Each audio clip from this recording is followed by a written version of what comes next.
Marcos, capítulo de número 16. Eu quero citar esse texto de Marcos 16, aí eu gostaria de ler com os irmãos os versículos 14 e 15, por gentileza. Marcos 16, 14 e 15. Se puder acompanhar, sentados mesmo, diz assim: finalmente ele apareceu aos 11, estando eles assentados à mesa juntamente, e então lançou-lhes em rosto a sua incredulidade e dureza de coração, por não haverem crido nos que o tinham já visto ressuscitado. Mas disse-lhes: ide por todo o mundo e pregai o evangelho a toda criatura. Amém e amém. Queria que você abrisse essa Bíblia e deixasse ela aí aberta, por favor. Se você tem a Bíblia no celular, deixa aberta. Se você tem a Bíblia aí projetada, deixa aí, nesses dois versículos, que eu gostaria de pensar um pouco com os irmãos sobre um detalhe que tem nesse texto, que dá a esse texto um valor muito importante. Os discípulos de Jesus, eles tiveram, sem sombra de dúvida, o maior de todos os professores. Jesus foi o maior de todos os mestres. Aliás, tem uma promessa lá em Provérbios capítulo 8, que é a promessa de que Deus enviaria o Messias, e que o Messias seria a personificação, a encarnação da própria sabedoria. Logo, o Senhor Jesus é o maior de todos os mestres, porque ele é a própria sabedoria encarnada. Aliás, se a gente lê capítulo 11 de Isaías, diz que Jesus, ou o Messias, seria dotado dos 7 Espíritos de Deus, e dos 7 Espíritos, 4 deles têm a ver com sabedoria, entendimento, conhecimento e inteligência. Isso quer dizer que Jesus, de fato, era um grande mestre. O Senhor Jesus também pode ser chamado do maior de todos os mestres, porque ele começou a sua vida de formação muito cedo. O Senhor Jesus, ele começou na tenra idade, como essa meninada está começando aqui. Aliás, em Lucas 2 diz que quando Jesus tinha 12 anos, ele estava no templo, no meio dos doutores, e fazendo perguntas e recebendo respostas, e também trazendo respostas, porque ele já tinha concepções teológicas e definições teológicas e doutrinárias, mesmo com 12 anos de idade.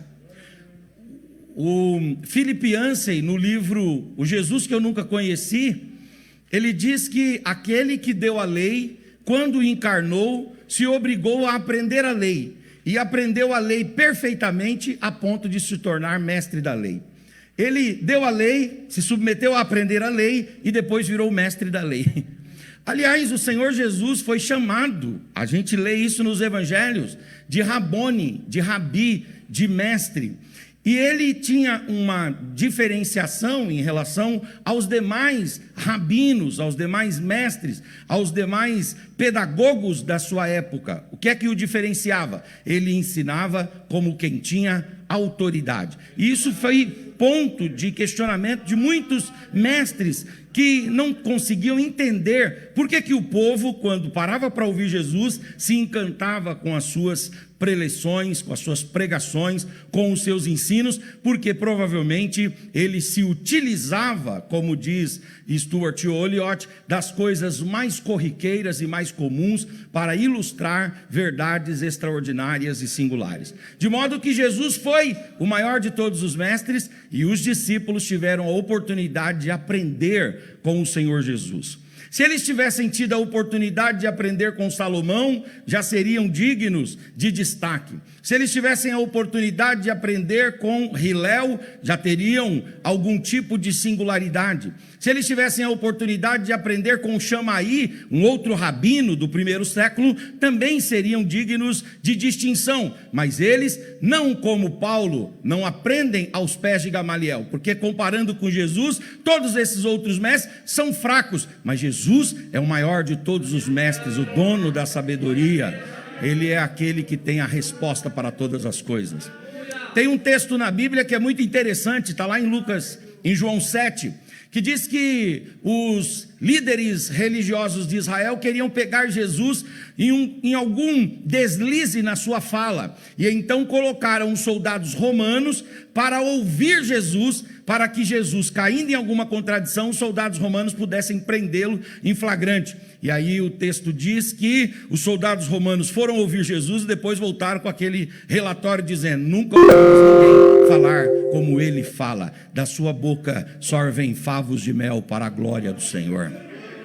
O Senhor Jesus foi o maior de todos os mestres, e os discípulos tiveram a oportunidade de aprender com o maior de todos os mestres. Segundo, os discípulos não apenas aprenderam com o maior de todos os mestres, mas os discípulos também tiveram a oportunidade de ter o curso mais teórico possível. Aliás, o ministério de Jesus fundava-se num tripé, e nesse tripé nós temos ali o primeiro ponto desse tripé, que é o ensino, o segundo ponto, que é a pregação, e o terceiro ponto, que são os milagres. Os discípulos, eles tiveram a oportunidade de ter um curso teórico, e a teoria da fé cristã veio aos discípulos através das pregações, que são os sermões, e também através dos ensinamentos através de parábolas, ensinamentos através de exemplos, ensinamentos através de explicações pontuais, ensinamentos teóricos que os discípulos tiveram a oportunidade de receber. Os discípulos tiveram um curso teórico. Aliás, Josh McDowell, naquele livro Mais do que um Carpinteiro, ele diz que se nós perdêssemos toda a Bíblia, digamos que a Sociedade Bíblica fosse incendiada, digamos que a CPAD lá no Rio de Janeiro, Casa Publicadora das Assembleias de Deus, fosse incendiada, digamos que a Editora Vida fosse incendiada, e nós tivéssemos todas essas Bíblias aqui caçadas, mas por acaso um jovem, e esperto como são os jovens, algum jovem conservasse Mateus capítulo 5, 6 e 7, que é o Sermão da Montanha. Ainda assim, a estrutura e a teoria e toda a base doutrinária e teórica da fé cristã estaria preservada, porque no Sermão do Monte, naquele sermão de Jesus, está toda a teoria que a gente precisa para entender o projeto de Deus para a nossa vida.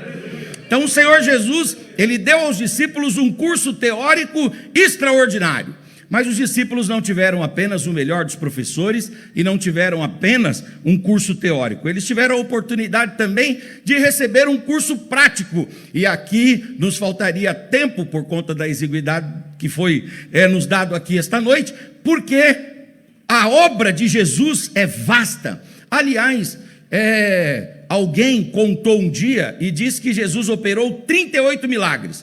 Se você fizer uma contagem, Mateus, Marcos, Lucas e João, você vai chegar a 38 milagres. Mas João, o apóstolo, no capítulo 21 do seu livro, ele diz que se todos os milagres de Jesus fossem escritos, eles com certeza preencheriam tantos livros que no mundo todo não caberia de tantos milagres e tantas obras extraordinárias que Jesus fez.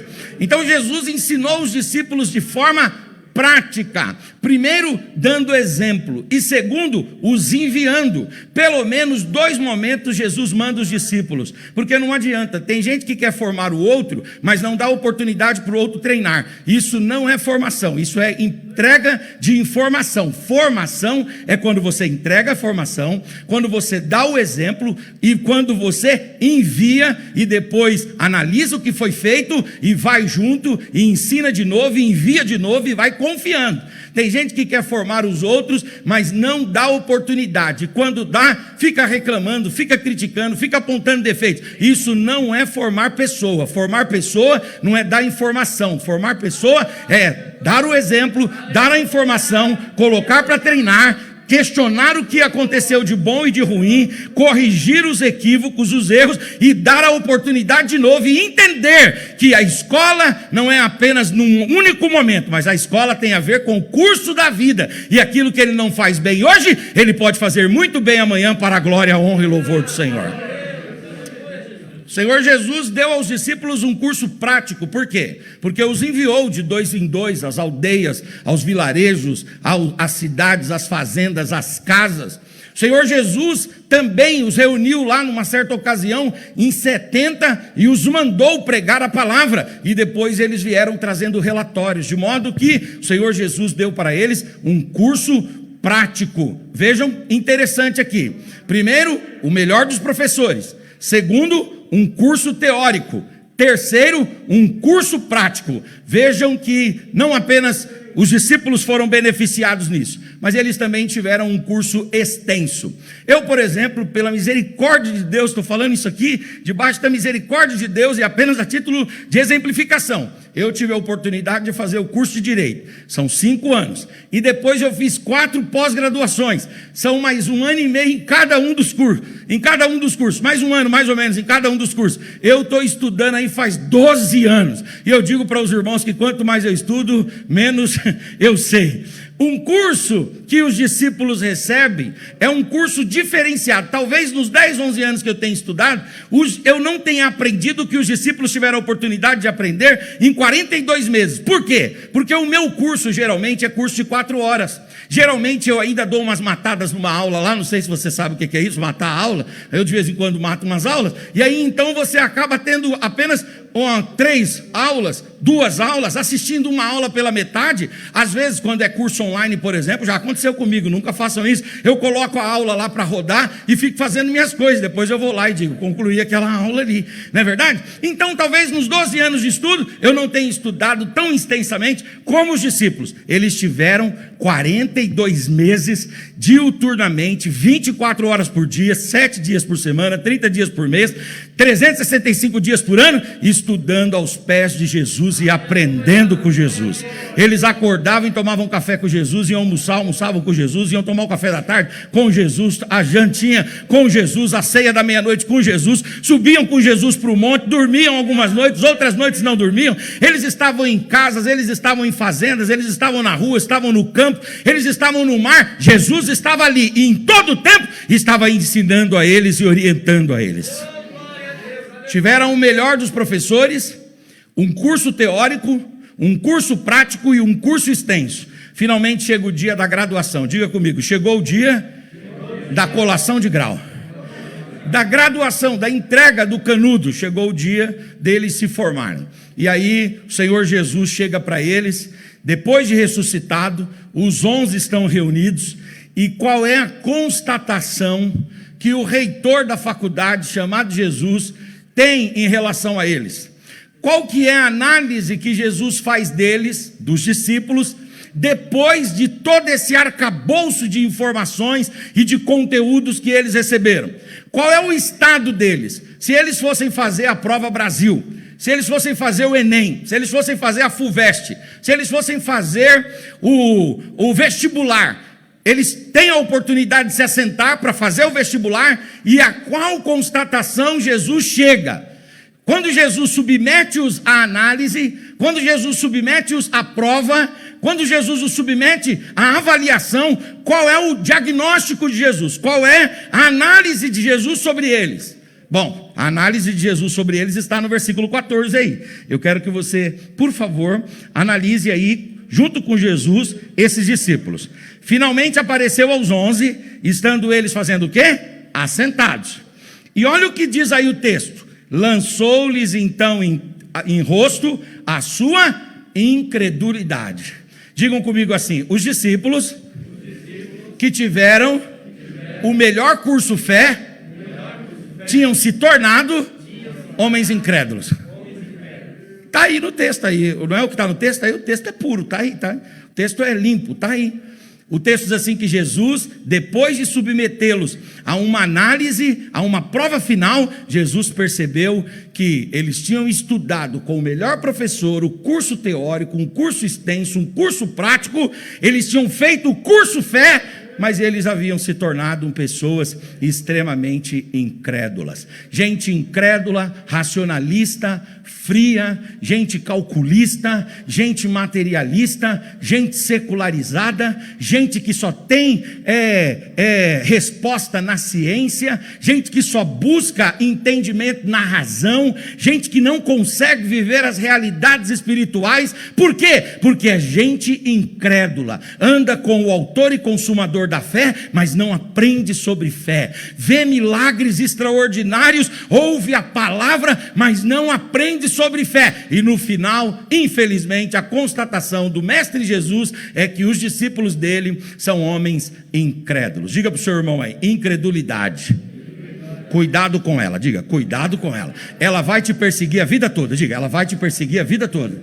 Não importa quantos anos você tenha na igreja, quanta intimidade você tenha com Deus, não importa quanta relação, quão profunda seja a sua relação com Deus, não importa quanto conhecimento teológico, bíblico, doutrinário, não importam quantas experiências extraordinárias, a incredulidade sempre estará lá, porque essa incredulidade esteve presente na vida dos discípulos, quando os discípulos eles estavam concluindo a carreira de formação deles. Bom, mas eles, para piorar aqui, não são apenas incrédulos. O texto diz aí: e lançou-lhes em rosto também o quê? A dureza de coração. Diga comigo, o coração duro. Eles não são apenas incrédulos, eles são também duros de coração. O texto aí está claro, ele é puro. A Bíblia não tem palavra nem expressão inútil. Isso aí está aí para nos ensinar alguma coisa. A incredulidade e a dureza de coração eram duas marcas dos discípulos e daqueles aprendizes de Jesus. Vejam que eles têm dureza de coração. O que seria dureza de coração? Insensibilidade. São insensíveis. São homens que o coração continua um coração de pedra. São homens que a mente continua uma mente travada. São homens que não têm sensibilidade nas palavras, sensibilidade nos gestos, que não têm sensibilidade nos pensamentos, que não têm singeleza, que não têm amabilidade, que não têm delicadeza, que não têm capacidade de perceber os detalhes e os filigrãs do relacionamento com Deus. São homens duros de coração. A ideia da dureza de coração começa lá no Antigo Testamento, quando Deus vai falando que Israel é duro do coração, ou tem um coração endurecido. E quais são as evidências da dureza de coração? Murmuração, reclamação, desobediência, rebelião contra Deus, idolatria. A dureza de coração, ela vem carregada de uma série de males, que se nós não tomarmos cuidado, mesmo após termos andado tanto com Jesus, mesmo após termos ouvido tantas profundidades da fé, mesmo após termos avançado tanto no conhecimento de Deus, nós ainda poderemos ser picados por esta praga terrível, que é a praga da dureza de coração. Fala para o seu irmão: dureza de coração. Você sempre se verá lutando contra ela. Eles aprenderam com o mestre da sensibilidade, o mestre do amor, Sheila, o mestre da misericórdia, o mestre da amabilidade. Havia uma docilidade tão profunda em Jesus, que ele tinha a capacidade de deixar o João, que era um discípulo, deitar a cabeça no peito dele. Eu pergunto ao pastor Ricardo aqui, com todo respeito, viu, querido, me submetendo aqui debaixo da sua autoridade, se o senhor teria coragem de publicamente pegar um desses obreiros aqui, homens de Deus, e colocar e fazer um carinho publicamente aqui no peito. A gente pode até fazer isso naquele que é mais íntimo da gente, ir num lugar um pouco mais reservado. Agora, em público, ficar lá com um marmanjão aqui no nosso peito, a gente vai ficar passando a mão na cabeça. No mínimo, aquela situação vai ser estranha, não é verdade? Mas o Senhor Jesus é o homem da sensibilidade. Se Jeremias é o profeta chorão, Jesus não só chora, ele abraça. Jesus ama, Jesus agarra, Jesus interage, Jesus sofre, Jesus tem empatia. Jesus é o mestre da sensibilidade. E ele tentou transferir essa sensibilidade para os discípulos, mas os discípulos tiveram, no final da formação deles, essa percepção da parte de Jesus, de que eles ainda eram duros de coração. Fala para o seu irmão: cuidado com a dureza de coração. Diga para ele: amolece esse coração aí. Diga para ele: aí dentro tem que ter um coração de carne. um coração sensível, um coração receptivo, um coração delicado, um coração que recebe a palavra de Deus. Aleluia, se a palavra de Deus gera fruto, um coração que está pronto a guardar os mistérios maravilhosos de Deus. Eu gosto muito do texto lá de Lucas 2 que fala assim: e Maria guardava tudo isso em seu coração. Ela via as coisas em Jesus e ela guardava aquilo no coração. Tem gente que está com o coração tão fechado, tão duro, tão empedernecido, que não consegue guardar no coração as profundidades de Deus. A palavra tem que vir no coração, as experiências com Deus tem que tocar o coração, o outro tem que tocar o seu coração, mas a dureza de coração nos impede, aleluia, de recebermos profundidades extraordinárias de Deus. Fala para o seu irmão: amolece esse coração, vai. Fala para ele: abre esse coração para mim, vai. Amolece esse coração. Aleluias, glória a Deus. Aleluias. E olha só, hein, gente, vamos para terminar aqui. Terceira constatação de Jesus, está lá no versículo 14. E por não terem crido nos que já o tinham visto ressuscitado. Diga comigo assim: preconceito. Fala para o seu irmão: você vai sempre se ver lutando contra o preconceito. Luta mesmo. Luta contra o preconceito. O preconceito está presente aqui nesse texto, viu, irmãos? O preconceito, a discriminação, a marginalização, o bullying, colocar perjas e marcas e estigmas no outro e desqualificar o outro por alguma característica, seja física, seja um pensamento, seja um aspecto religioso, filosófico, seja questão étnica, seja questão racial, não interessa. O preconceito não é um problema da atualidade. O preconceito já estava desde os tempos bíblicos, desde os tempos dos discípulos. Eles são preconceituosos. Vejam que interessante, Jesus, a gente não encontra preconceito nele. Aliás, Jesus não fazia acepção de pessoas, não é verdade? Você consegue encontrar em Jesus ele fazendo acepção de pessoa? Não, Jesus não faz acepção de pessoa. Olha que interessante, o Senhor Jesus teve a oportunidade de trabalhar com as crianças, num tempo em que as crianças eram colocadas de lado, mas Jesus abraçou as crianças.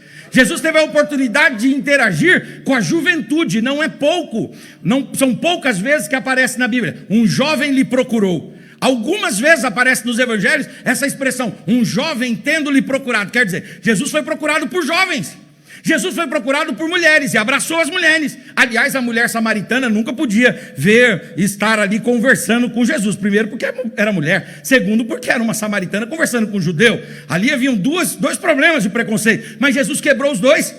Jesus não tinha esse negócio. Por exemplo, Deus é contra o preconceito, Deus é contra a discriminação, Deus é contra todo tipo de marginalização, Deus é contra todo tipo de bullying, Deus é contra todo tipo de estigmação. Não, Deus é contra todo tipo de diferenciação no meio dos homens. Não, Deus não tem para isso. Deus não se comporta assim. Tem um texto lá no Antigo Testamento que eu acho interessante. Diz que o Arão e a Miriam foram punidos por Deus. Por que eles tiveram lepra? Vocês aqui são biblicistas, sabem disso. Eles tiveram lepras porque o Moisés tinha casado com uma mulher cuxita e a mulher tinha pele negra, era uma mulher negra, e eles então começaram a olhar para ela assim, de cima para baixo, com preconceito, com desdém, como se ela fosse menos ser humano que eles. E aí então Deus veio e derramou praga sobre o corpo de Arão e o corpo de Miriam. Desde o Antigo Testamento Deus vem combatendo o preconceito.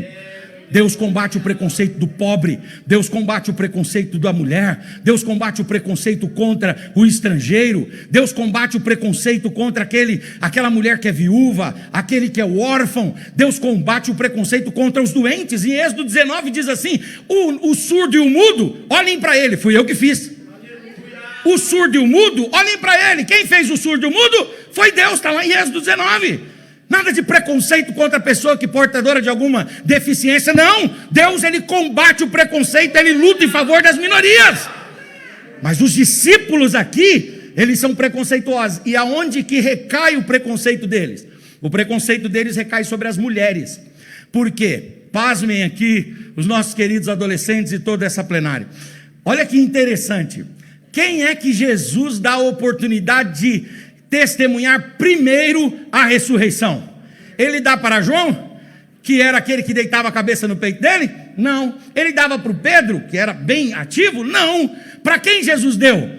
Para Maria Madalena, aquela da qual ele expulsara 7 demônios. E ele deu para ela uma experiência extraordinária: encontrar o Senhor ressuscitado pela primeira vez e dizer: vá para a Galileia e avise a Pedro que eu vou encontrar com eles lá. Só que quando a Maria Madalena chega e começa a contar para os discípulos, imagina Sheila chegando aqui contando para os obreiros: vi Jesus ressuscitado. O testemunho de uma mulher não era válido. O testemunho de uma mulher só era válido se aquele testemunho fosse confirmado pelo testemunho de um homem. Por exemplo, digamos que uma pessoa foi pega em adultério, sabe? Lá na Bíblia não tem aquela mulher que foi pega em adultério, sim ou não? Tinha que ter 4 testemunhas. As 4 testemunhas podiam ser mulheres? Não. Se fossem 4 mulheres, testemunho, mas tem 4 testemunhas, mas não vale nada. Por que não vale? Porque isso desqualifica a testemunha, o fato dela ser mulher. Quando estas mulheres chegam para os discípulos e dizem assim: Jesus ressuscitou mesmo. Mas como é que vocês sabem? Eu sei porque eu estive lá no sepulcro e o sepulcro está vazio. O sepulcro está vazio? O sepulcro está vazio. E eu encontrei lá alguém e eu pensei que era o jardineiro. E eu cheguei para ele e falei assim: ô moço, ô jardineiro, ô hortelão, né? Um jardineiro, ô jardineiro, me diz uma coisa, onde colocaram o corpo que estava aí dentro dessa tumba aí? E aí o jardineiro olhou para mim e disse assim: ô Maria, ele ressuscitou, Maria. Sou eu que falo contigo, ressuscitado, glorificado. Vá para a Galileia e diga para os discípulos que eu vou encontrar com eles lá. E eu vou encontrar a Pedro. E eles ficaram então cheios de medo e cheios de angústia e de preconceito, dizendo: se fosse o testemunho de um homem a gente acreditaria, mas o testemunho de uma mulher. Vejam que interessante, eles fazem o curso da fé e são incrédulos. Eles andam com o mestre da sensibilidade e são duros de coração. E eles andam com aquele que não faz acepção nenhuma de pessoas, e eles são preconceituosos. Diga para o seu irmão aí: cuidado com preconceito. Diga: cuidado com preconceito. Diga para ele: luta contra o preconceito todo dia. Diga: luta contra o preconceito todo dia. Diga: o seu próprio preconceito. Luta contra o seu próprio preconceito todo dia. Todo dia. Todo dia a gente tem que lutar contra o preconceito, todo dia. E aí é interessante, queridos irmãos, porque, ô pastor, o que o senhor faria se o senhor vissem esses discípulos que teve um curso com o senhor, né? Tiveram um curso maravilhoso ali com o senhor, mas no final eles não estão prontos? A regra, pela lógica, seria a gente fazer o que para eles? Dar o diploma ou dar uma ficha de inscrição? Eu daria uma ficha de inscrição. Faz tudo de novo, não é verdade? Fala assim: escreve de novo no curso que vai te ajudar. Escreve de novo no curso, vai te ajudar. Até aprender. Mas olha o versículo de número 15. O versículo 15 diz assim: porém, disse-lhes: ide por todo o mundo e pregai o evangelho a toda criatura. Lamacandaramai, charamahai. Prestem atenção no que eu vou terminar aqui a minha fala dizendo para vocês, para todos os irmãos aqui. Queridos irmãos, o Senhor Jesus percebe que eles são incrédulos. O Senhor Jesus toma ciência que eles são duros de coração. E o Senhor Jesus sabe que eles são preconceituosos. Se fosse eu ou se fosse qualquer um dos irmãos aqui, por mais generosos que nós somos, nós, ao invés de diplomarmos esses discípulos, nós daríamos para eles uma ficha de inscrição para começarem um curso de novo. Mas Jesus não é como nós. Jesus sabe que aonde abundou o pecado, superabundou a graça abundante de Deus. Aleluias, aleluias e aleluias. Eu sei que eles não estão prontos. Eu sei que eles não estão preparados. Eu sei que eles andaram comigo 42 meses, mas parece que eles nunca tiveram andando comigo. Eu sei disso. Mas aonde abundou o pecado, superabundou a minha graça. E a graça é a graça da oportunidade. A graça é a graça de mais uma chance. A graça é a graça da restauração. A graça, aleluias, é a graça da exaltação. O Senhor Jesus diz: não, vão por todo mundo e preguem o evangelho. Aleluias, aleluias, aleluias, aleluias, aleluias, aleluias. Talvez você entrou aqui esta noite e você esteja vivendo uma vida religiosa e você diga assim: pastor, eu tenho escutado sobre a palavra, eu tenho vivido experiências extraordinárias, mas eu continuo incrédulo. Eu quero dizer para você: aonde abundou o pecado, superabundou a graça de Deus. Talvez você entrou aqui esta noite e você é uma pessoa que ainda continua relutante, resistindo à vontade de Deus, à palavra de Deus e aquilo que Deus idealiza para você, e aí você se sente duro de coração. Mas eu quero dizer em nome de Jesus: aonde abundou o pecado, superabundou a graça de Deus. Talvez você entrou aqui, você ainda mede as pessoas pelo valor econômico, pelo formato do corpo, pela cor da pele, pela formação ideológica ou teológica delas, ou a formação intelectual. Talvez você ainda seja preconceituoso, mas eu quero dizer para você, em nome de Jesus, que aonde abundou o pecado, superabundou a graça maravilhosa de Deus. Levante a sua mão, por gentileza. Levante a sua face, levante a sua voz e dê uma palavra de adoração ao Deus da graça. É pela graça que somos salvos, é pela graça que somos perdoados, é pela graça que somos regenerados, é pela graça que somos justificados, é pela graça que estamos vivos, é pela graça que tem pão na nossa mesa, é pela graça que tem roupa sobre o nosso corpo, é pela graça que Deus vai abrindo oportunidades para nós. Tudo, irmãos, é pela graça. Pela graça sois salvos por meio da fé. Isto não vem de vós, é dom de Deus, é pela graça. Quantos aqui podem levantar as mãos? Quantos aqui podem levantar a face, levantar a voz e dar um brado de adoração a Deus pela graça? Essa graça maravilhosa, essa graça contagiante, essa graça restauradora. Aleluia! Jesus não é como nós. Jesus não é frio, legalista, não retribui a maldade no mesmo peso, não. Jesus olha para os discípulos e diz assim: esses meninos continuam incrédulos, duros de coração e preconceituosos, mas a minha graça vai dar um trato neles. Fala para o seu irmão: a graça de Deus vai dar um trato em você. A graça de Deus se encarregará de cuidar de você. A graça de Deus se encarregará de transformar você. A graça de Deus se encarregará de mudar a sua mente, o seu coração, a sua vida. A graça de Deus, aleluia, se encarregará de completar a obra. A graça maravilhosa de Deus.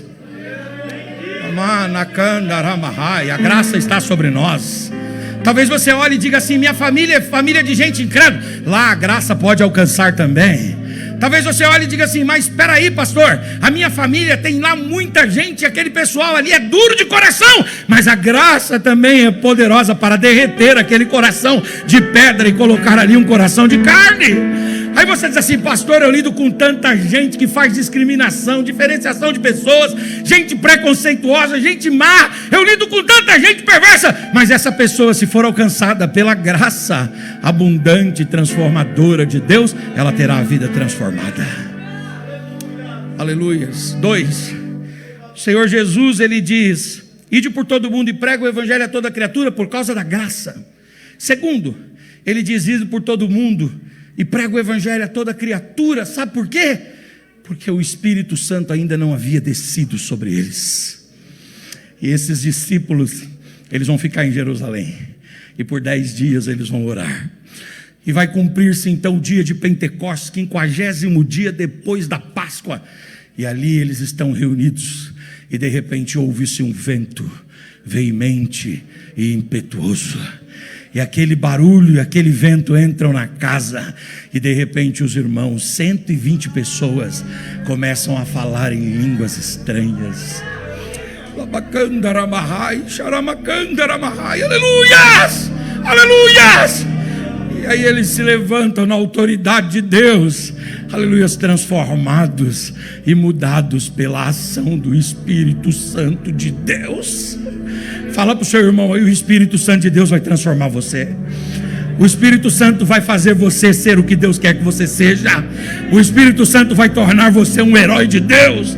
O Espírito Santo vai fazer você chegar aonde Deus quer que você chegue. Aquilo que o intelecto não faz com você, aquilo que a sua experiência não faz com você, vem o poder apoteótico e maravilhoso do Espírito Santo de Deus, e nos muda e nos transforma para a glória, honra e louvor do nome do Senhor. Irmãos, olha que interessante, irmãos, olha que interessante. O Pedro é chamado de incrédulo aqui, mas depois da experiência com o Espírito Santo, ele vai ressuscitar a Dorcas. O Pedro é chamado aqui de um indivíduo, ele é chamado aqui de um indivíduo duro de coração, mas lá na sua epístola ele vai falar do irmão Paulo, e ele vai dizer assim: orem pelo irmão Paulo. E quando ele diz orem pelo irmão Paulo, ele está falando para orar por aquele que tinha lá em Gálatas 2:11 colocado o dedo na cara dele. Pense Paulo colocando o dedo na cara de Pedro antes da obra do Espírito Santo. O que aconteceu com Paulo, hein? O dedo foi decepado, porque ele fala em Gálatas 2:11, ele diz assim: eu resisti Pedro na cara. Paulo, você não conhece esse homem aí, Paulo. O Malco, o problema do Malco nem era com ele, o problema do Malco era com Jesus, e o Malco perdeu a orelha. Não coloca o dedo na cara desse camarada não. Mas esse camarada agora, aleluia, ele é o homem da sensibilidade, porque ele foi transformado pelo poder do Espírito Santo de Deus. Fala para o seu irmão: o Espírito Santo vai quebrar toda resistência em você. O Espírito Santo vai trazer sensibilidade, amabilidade. O Espírito Santo vai trazer flexibilidade. O Espírito Santo vai trazer temperança. O Espírito Santo de Deus nos transforma. E esse homem aqui, o Pedro, ele é preconceituoso, mas é o Pedro preconceituoso que vai pregar para o Cornélio, e é o Pedro preconceituoso que depois da experiência do Espírito Santo vai terminar os seus dias pregando em Roma, levando o Evangelho e a palavra de Deus aos gentios. Fala para o seu irmão: experimente o impacto da presença do Espírito Santo. Diga para ele: experimente o impacto da presença do Espírito Santo, e você nunca mais será o mesmo. Você será transformado pelo Espírito de Deus. Aleluia, você será transformado pelo Espírito de Deus. Sabe qual é a minha oração, pastor, irmã Sheila, todos os irmãos, a esses adolescentes? Sabe qual é a minha oração por vocês? É que vocês tenham um encontro poderoso com o Espírito Santo de Deus, porque se vocês tiverem um encontro poderoso com o Espírito Santo de Deus, aleluia, Deus vai fazer você atalaias e vozes poderosas de Deus nessa terra. Vocês vão abalar as gerações de fato e de verdade, por causa da experiência maravilhosa, aleluia, é da transformação gerada pelo Espírito Santo de Deus. Aleluia, diga comigo assim: mesmo incrédulo, duro de coração e preconceituoso, eles são transformados pela graça. Diga: e eles são transformados pela experiência com o Espírito Santo. Oh, aleluia, a minha oração é para que você tenha uma experiência com o Espírito Santo. Tenha uma experiência. O Tim LaHaye escreveu um livro chamado Temperamentos Controlados pelo Espírito Santo, e ele dizia que ele era um homem nervoso, bravo, brigava mais que tudo, mas aí ele foi visitado pelo Espírito Santo e se tornou um homem dócil, porque ele foi impactado e transformado pelo poder do Espírito Santo. Que Deus em Cristo abençoe essa igreja. Amém.